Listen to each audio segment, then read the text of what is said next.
சரி வாங்க, தொலைஞ்சு போன ஒரு இலக்கிய புதையல தேடின ஒருத்தரோட கதைய பார்க்கலாம். தமிழ்ல இருக்கிற ஐம்பெரும் காப்பியங்கள் ஒன்னான சீவகச்சிந்தாமணி அது மொத்தமா அழியிற நிலைமையில இருந்துச்சு. இங்கதான் நம்ம ஹீரோ என்டர் ஆகுறாரு. தமிழ் தாத்தா ஓவே சாமிநாத ஐயர் எப்படியாவது அதை முழுசா பதிப்பிக்கணும்னு கிளம்பிட்டாரு.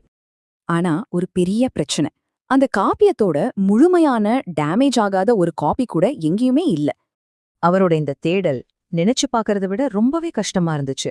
மத்தவங்களா இருந்தா பாதியிலே விட்டுருப்பாங்க. ஒரு பக்கம் சமண நூல்கள் மேல வெறுப்பு, இன்னொரு பக்கம் சுவடிகள் பூச்சி அரைச்சு போயிட்டு இருந்துச்சு. ஆனா ஒரு சின்ன க்ளூ நம்பிக்கைய கொடுத்துச்சு. சேலம் ராமசாமி முதலியார் தான் கொங்கு மண்டலத்துக்கு வழிகாட்டினாரு. அந்த க்ளூவை ஃபாலோ பண்ணி ஈரோட்ல இருந்த ஒரு பழைய மடத்துக்கு போனாரு. ஆனா அங்க இருந்தவங்க முதல்ல உள்ள விடவே இல்ல. ஆனாலும் ஊவேசா விடாப்பிடியா இருந்தாரு. கடைசியா அந்த பழைய பெட்டிகளை திறந்து பார்க்க பெர்மிஷன் கொடுத்தாங்க. தூசி பூச்சிகளுக்கு நடுவுல தேட ஆரம்பிச்சாரு. அப்போதான் தமிழ் இலக்கிய வரலாற்றையே மாத்தினா அந்த விஷயம் கிடைச்சது.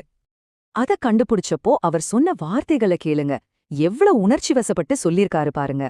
சிதறி கடந்த பாகங்கள் இல்ல, முழுமையான சீவக சிந்தாமணி, அதுவும் நச்சினார்கினியர் உரையோட கிடைச்சது.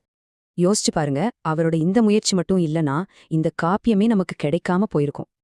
ஆஹா, ஒருத்தரோட அர்ப்பணிப்பு ஒரு முழு கலாச்சார பொக்கிஷத்தையே காப்பாத்த முடியும்னு இது காட்டுது.